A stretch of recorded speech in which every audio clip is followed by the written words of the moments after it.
I request Dr. Swadesh Singh to switch on his video. Hello, Namaste Swadesh ji. Namaskar. Namaskar. I'd like to just say a few words about Dr. Swadesh Singh. So before that, I'd like to mention the two books which will be discussed in this session. The first book is Rama and Ayodhya, published by Aryan Books International in 2013. And the second book is The Battle for Rama, The Case of the Temple at Ayodhya, published by Aryan Books International in 2017. A few words about Dr. Swadesh Singh. So he is an assistant professor of political science in Delhi University. He runs a forum named Academics for Nation, which works among academicians.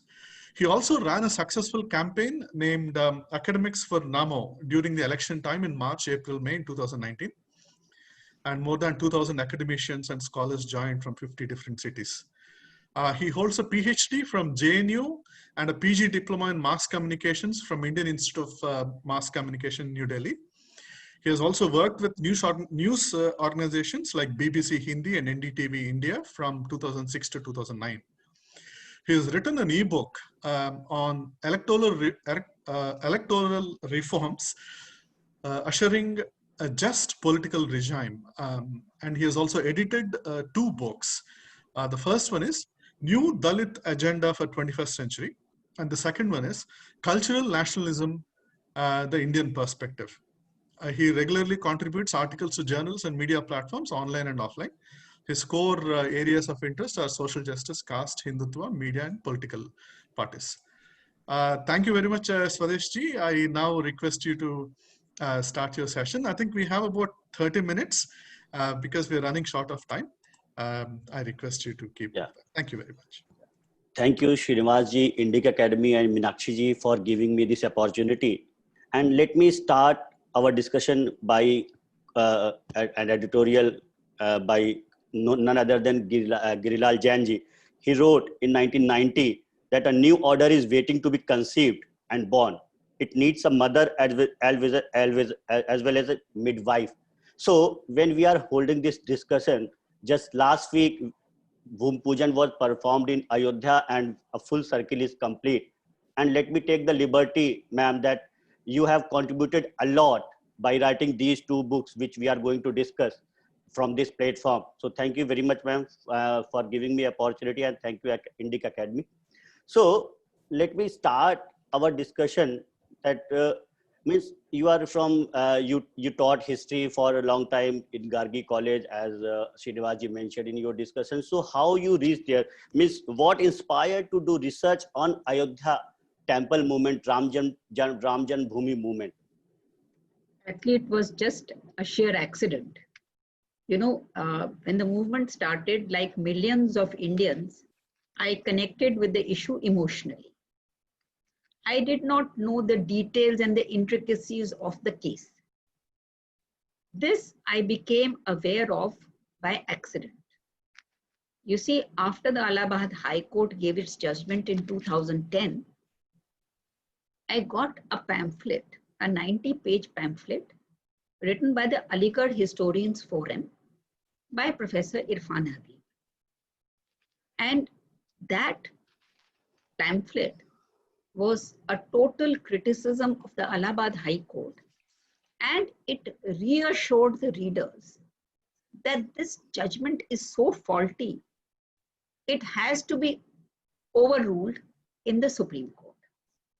And it also wrote in a very unpleasant and unprofessional and nasty manner about the excavations done by the ASI, the Archaeological Survey of India. When I read this pamphlet, I was alarmed and actually got provoked and frightened into reading the 5,000-page judgment of Dr. Sudhir Agarwal, Justice Sudhir Agarwal. If I had not read this pamphlet by Professor Irfan Habib, I don't think I would have actually gone to study this phenomena. I would have emotionally supported it, as did millions. But this pamphlet, it was so frightening that I read the full judgment. when I read the full judgment, then it opened my eyes to the dishonest, unprofessional, unethical conduct of left historians in the entire debate.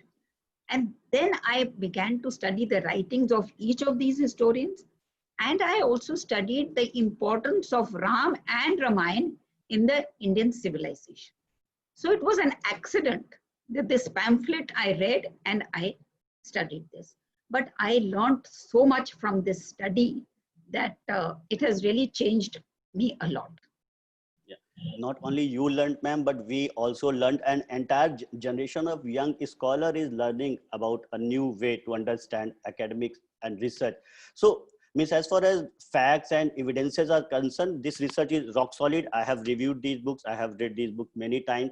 So, but my question is that because in academic scenario where you were working and you were collecting evidence, the scenario was not conducive enough for you, the kind of research you were doing. So how you dealt with that? What kind of problems, hurdles you faced while doing your research? You see, I've been a loner in all my research because somehow I take up topics which are not popular among the mainstream academia. So whether it is, this was particularly unacceptable to them, and even subsequent works like Sati and Flight of Deities. Now, the thing is that I would go to the library and do my work and come away. I didn't have any much of an interaction with these people, but I have to say that at a personal level, they were always very courteous and very polite. But it is not a question of personal correctness or politeness. The issues were much bigger for them and for me. See, for them, it was important to deny the centrality of Ram and Ramayana in the Indian civilization. So it was not something personal that if they are nice to me and I'm nice to them, that doesn't solve the problem. And for me, it was to help the forces that were working to replace Ram and to reposition him in the place that was rightly his. So it was a battle between two opposing ideologies. I had hardly anyone on my side, whereas they had all the big names, they had positions, they had power, and I was alone. That I did not mind much, because when you do research, it's a process of being isolated from others. So research itself is an isolating process. That did not bother me. The things that really hurt me were the difficulties in getting the book published, which was really terrible and really heartbreaking. And once it was published, to find reviewers. You're one of the few people who reviewed my books, but none of my books has till today been reviewed in a mainstream national daily or a mainstream academic journal. That we can understand. So how do people come to know how, if I have written a book, if it is not reviewed anywhere, then how do I reach my audience? And so it is some brave people like you, Abhinav, who took steps in that direction. And after that, I have to say the role of social media. I realized the role of social media only in this process, that you don't have to go through this same old route. You can find new routes. And social media has been a very, very empowering tool for me. I did not understand its importance till I confronted this situation. So, ma'am, here lies the real question, that how an academic inquiry converts into a political issue, how a research issue converts into a political issue. Why the historical collectives come up with a pamphlet, and till 1980 it was very much established that there were evidences of Ram temple, but how it took place, because you also mentioned all these in one chapter of your book. So how this happened? See, because they were having a political objective. Their objective was not academic.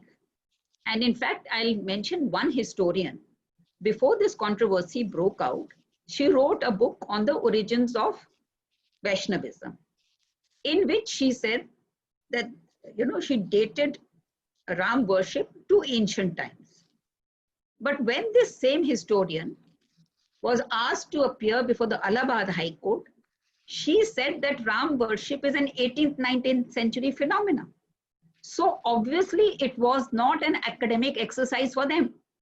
Because before you get into the movement, you're saying it's an ancient phenomena. And when you appear before the court, you're saying 18th, 19th century.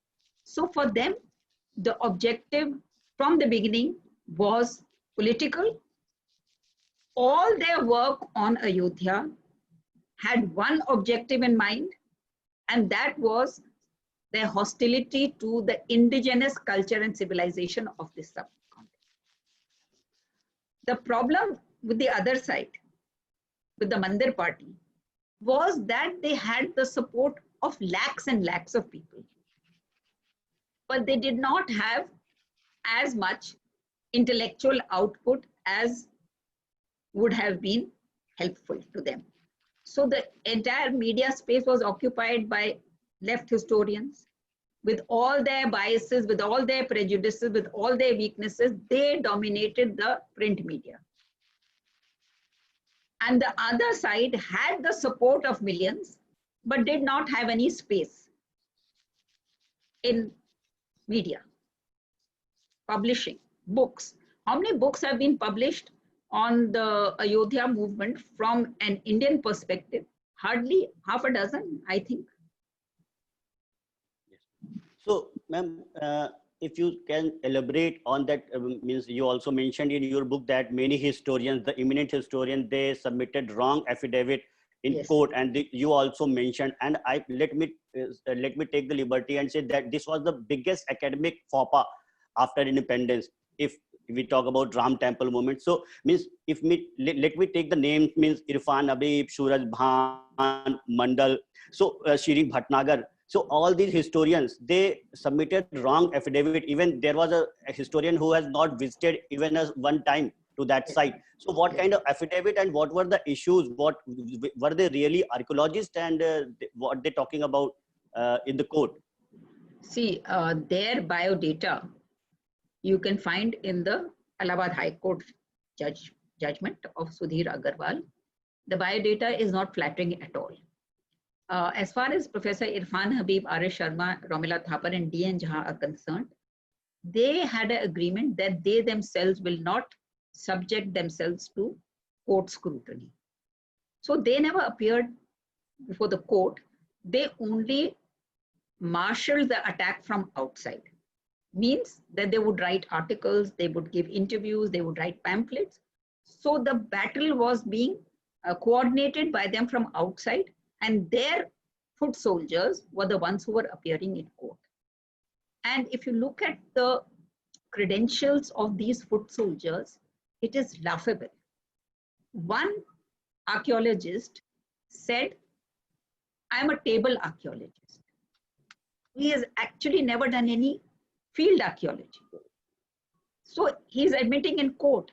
Another person said, "I can't read Persian, I can't read Arabic, I can't read Sanskrit, I've not read the Babarnama." So there, and the Allahabad High Court was very harsh in its assessment of them. They said, "You are misleading the court, wasting the time. You're supposed to help us, assist us, but you're trying to frustrate us." And since you mentioned names, I would like to mention one name, D. Mandal. D. Mandal wrote a book in which, and all these historians and archaeologists were very clear that Babri Masjid is built on vacant land. And they said this in numerous pamphlets, hundreds of articles. But when the Allahabad High Court felt that it was a deadlock and they were not able to make a breakthrough, then they ordered the Archaeological Survey of India to excavate at that site. And the court was very clear that this is a very emotional issue, and it's a very, it can create a lot of fissures. So they laid down very strict rules under which excavations will be carried out. They said that the number of workers have to be equally representative of both the parties.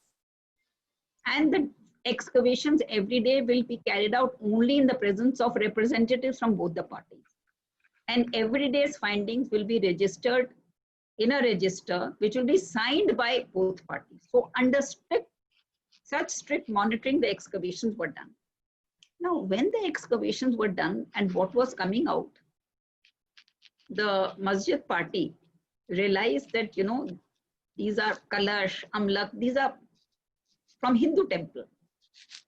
So they at once changed their strategy and they told the court that there is a Muslim structure beneath the Babri Masjid. So Babri Masjid was built on a Muslim structure. That means Masjid was built on an Eidgah. Now the court said, till now, you have said it was built on vacant land. You have not till now even once argued that it was built on an Eidgah. Now the excavations have started and you are doing this. And when you wrote your book, what did you write in that book? Did you write that it was built on an Eidgah? Now you're changing your stand. So this, their role has been absolutely so unprofessional, so biased, so bigoted in an anti-Indian civilization direction. It is, what is surprising is that, you know, everyone can have their political views, but political views at the cost of distorting the debate, debasing the debate. And when no court in the country has accepted any of your arguments, then don't you think you owe an apology or at least an explanation that why did we do this? And do you still stand by your stand that Babri Masjid was built on vacant land? I would like to ask them this. Do they still argue that Babri Masjid was built on vacant land? Yes, ma'am. As you mentioned in book that Irfan Habib, with in just one day with a group of historians, Yes. came up with conclusion that masjid was built on Eidgah, and Yes. his argument was submitted by Sunni Waqf Board in the Yes. court. Yes. And court itself was surprised that from where these data and researches are coming. So Yes. this was Irfan Habib, and let me ask you here that why our historian, the eminent historian, have poor sense of history. The Itihas board is so weak. Means, as you mentioned in your book, that Romila Thapar censored the projection of Ramcharitmanas and Valmiki Ramayana as sole source of Ram Katha or birth of Ram. So, and you came up with many evidences that this is the sole source, and she tried to come up with many other evidences that no, this is not real Ram. And there were historians who tried to establish Ayodhya somewhere in Egypt, ma'am. So Or from Afghanistan. or Afghanistan. So from where this sense of history, this Itihas both is coming in our so-called eminent historians? No, no, no. They have a sense of history. Their objective is how to falsify history. Because there are two fundamental motives of theirs. If you look at all their writings, the first is to go on harping that India was a land of invaders. There was no original population. So if the Aryans were invaders, so what if more invaders came? Their attempt is to first plug this theory of Aryan invasion, which has been challenged and it has been proved to be faulty, but the damage that that theory has done is something that we still have to evaluate. Now, when everybody, according to them, is an invader, then Islam is only one in those series. The second important aspect of all their writing is to deny the harshness of the Islamic advent into the subcontinent. And that harshness was felt firstly in the cultural assault on India. It is not an accident that there is no temple, virtually no temple in the entire North India that is built before the 18th century. The cultural landscape was flattened. This is the enormity of what was done to this culture and civilization is something that is so painful that even now we do not have the courage to come to grips with it. That is why I regard Ayodhya as a very important healing movement, because that wound that has gone deeper and deeper into the Hindu psyche at least it has got balm, some time to heal. So the attempt of this group of historians is to underplay the severity of the assault on India. They have a very good sense of history. It's not that they don't know history. Their objective is to fudge the history, to deny the most painful aspects of that history. India is not the only country that was invaded or attacked, but I can't think of any other country where the people of this country, the intellectuals of this country, the historians of this country are trying to say that this did not happen. Yes, ma'am. We take a contrasting picture, and you also mentioned Hans Baker's work. Yes. So if you want to throw some light on Yes. his work on Ayodhya. Yeah, I want to mention Hans Becker and Peter van der Veer. See, Hans Becker's book was the last important work on Ayodhya. It's a magnificent work. It was published a few years before the controversy broke out. I think Hans Becker's book was published in 1986, and in 1989 was the first pamphlet written by left historians. That is, analysis by JNU, 25 scholars of JNU, Romila Thapar, etc. So there was a gap. Now, in this book, Hans Becker has clearly said that the masjid was built on the site of the Janam Sthan.